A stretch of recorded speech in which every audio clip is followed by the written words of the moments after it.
Hey there, today we're going to talk about, I've got my son Alex here with me. Check out his channel. I'll put a link down below. I'll put a card right here so you can check it out. And then we're gonna talk about using a capo to transpose or to create a harmony with another guitar player. And so what we're going to do is we're going to start with a very simple chord progression, a 6-4-1-5 progression, which will be in the key of G. We're going to be in the key of G this whole time. We're going to play E minor to C to G to D. All right, so that's it. Like that, you just do. So right now we're doubling each other, playing the same thing. It's great for live, that's awesome. For in the studio, that's awesome. Oftentimes I do that, I'll double myself. But sometimes I want to hear a different sound. So what I'm going to do, we're right now in the key of G. So if you think about the caged method, which is the method that is built around the 5 chords, the C chord, the A chord, the G chord, the E chord, and the D chord, and they happen in that order to spell the word caged. And right now we're in the key of G, so we're using G shapes in open position. Okay? So the next set of shapes we would use in the cage method, C, A, G, it would be E. So what he's going to stay playing in G shapes. So he's going to play E minor, C, G, and D. And I'm going to jump up and I'm going to put the capo on the 3rd fret so that when I play an E chord, that's G. So now I'm playing E shapes. So let's do that same groove, starting in E minor, 3, 4.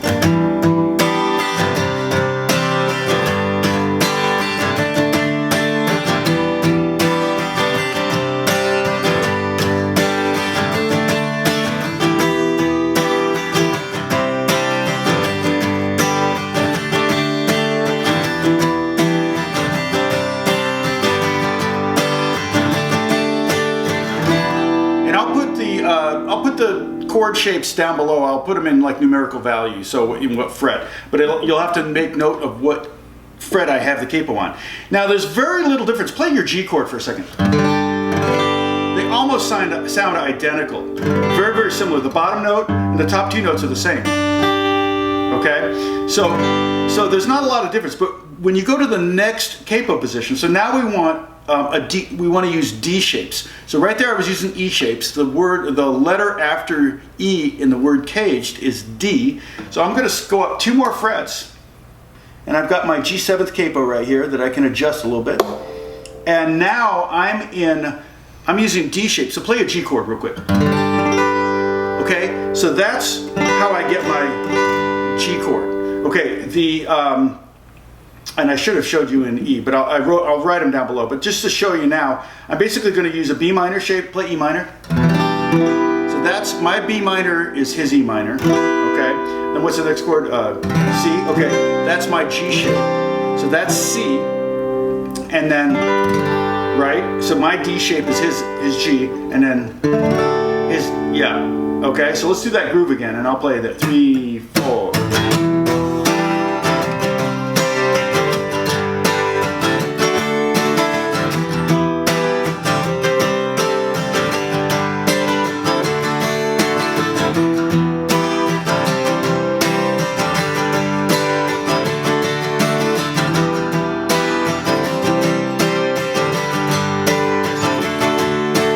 Kind of like a half of a 12 string. It's like halfway to a 12 string, isn't it? Now what we're going to do now is this is a good position to do this, because now, like I said, my G chord is a lot different sounding than his G chord. Again, play your G chord. Okay. Mine's really, it's a D shape, but it's a D shape capoed way up here.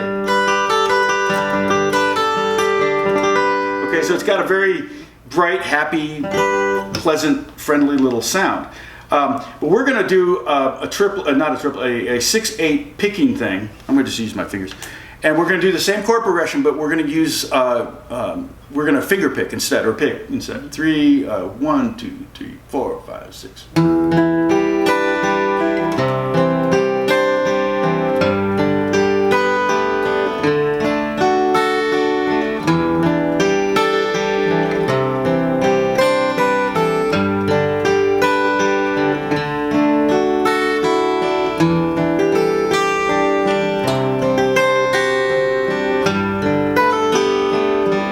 this would be really fun in the studio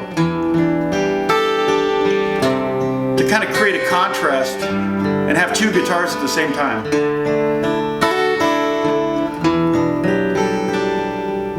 Nice. Okay, so after D in the cage method, we're going looping around to the beginning of the word caged, and we get to C. So now to use C shapes, I'm going to have to capo at the 7th fret. So if I play a C chord, a C shape, not chord, a C shape at the 7th fret, you have a G chord. Okay, and this is another one of those keys that actually will sound really nice against it's far enough away from what he's playing, what Alex is playing, to create a nice contrast. Now just go over the chords here. For the E minor, I'm going to play A minor, and then for your C, I'm going to play F shape, and then for your G, I'm going to play a C shape. It's so confusing. Yeah. And for your D, I'm going to play a G shape. Okay, so my shapes are A minor, F, C, and G, but those are the shapes. The chords I'm playing are E minor, C, G, and D. Okay, let's do the groove. 3, 4.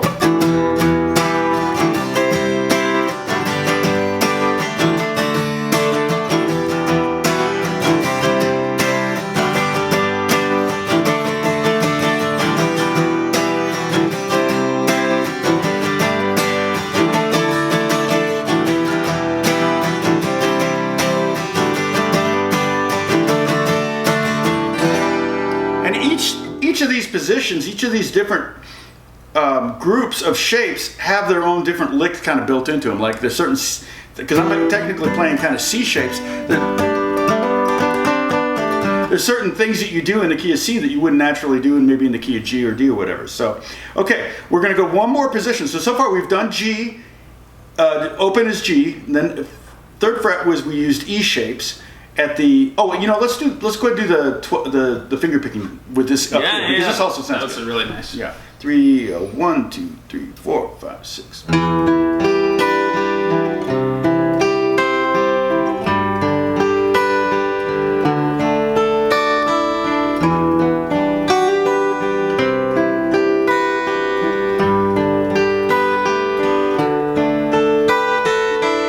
Sounds great. Yeah, Isn't that really fun? pretty.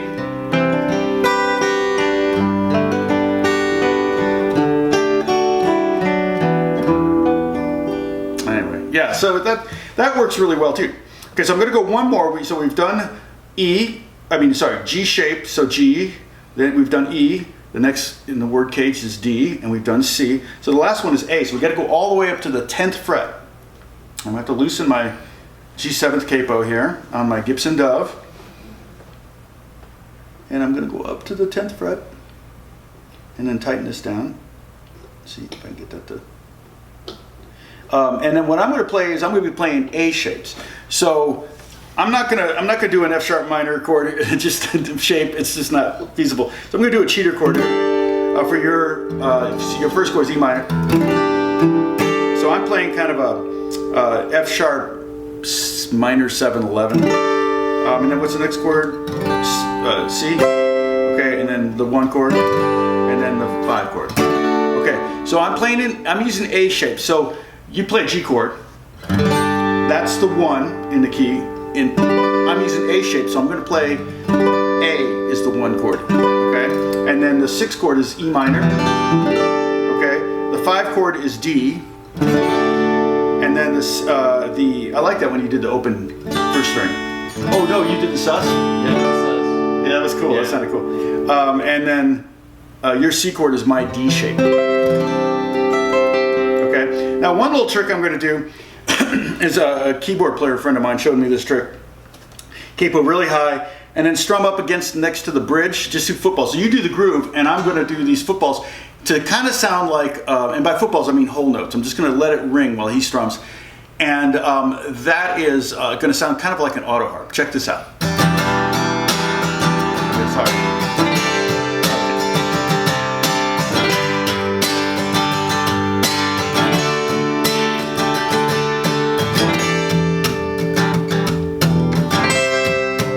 Cool, right? Really cool. Really bright.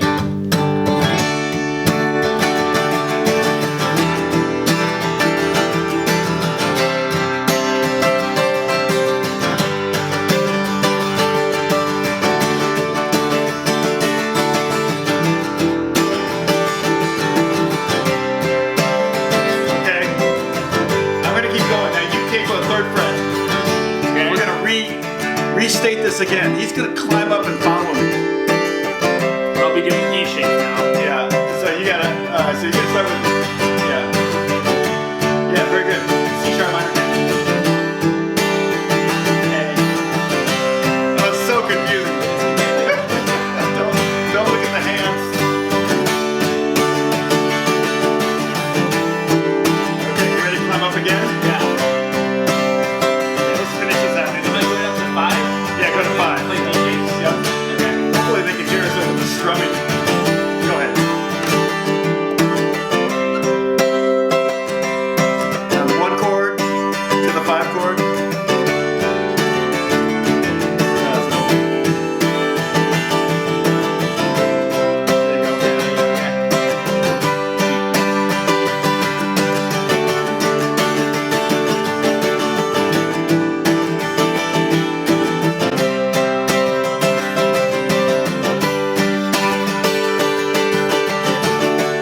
All right, go up again.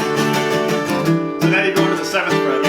You're going to be using shapes in the key of C. So you start with A minor to F. Got it.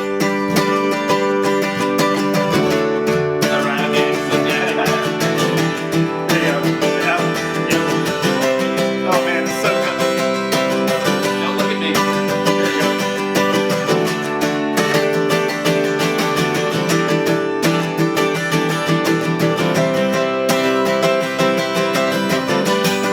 Okay, you stay there. Keep going.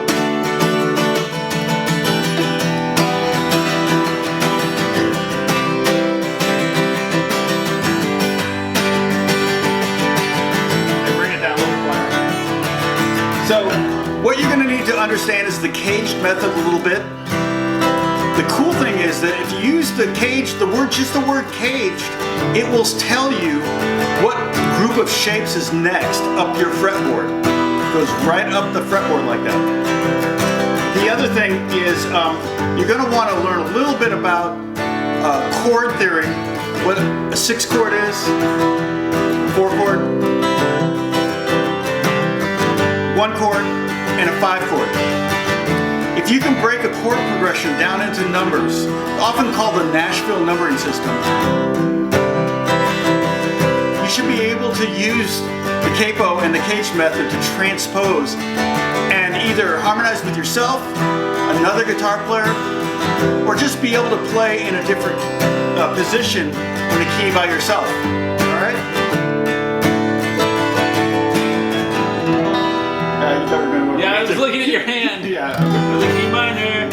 Then we gotta end on a happy note. Okay, so God bless you. Thank you so much for watching. Subscribe to Alex's channel too. Subscribe to my channel. Promote this video. Support this channel. I have well over. I think I've got, with live stream videos, I think I have over 500 videos up on YouTube right now. And I did a whole series during the COVID time. So far I think I'm at 100 plus videos of live stream, and the subject is in the title in all caps. So I did, I think the first 12 lessons I did were on the caged method. So if you go back to March, you can find those 12 lessons that I did on the caged method. So you could learn about that. Okay? Oh, you're still capo. I'm still capo. You want arpeggio?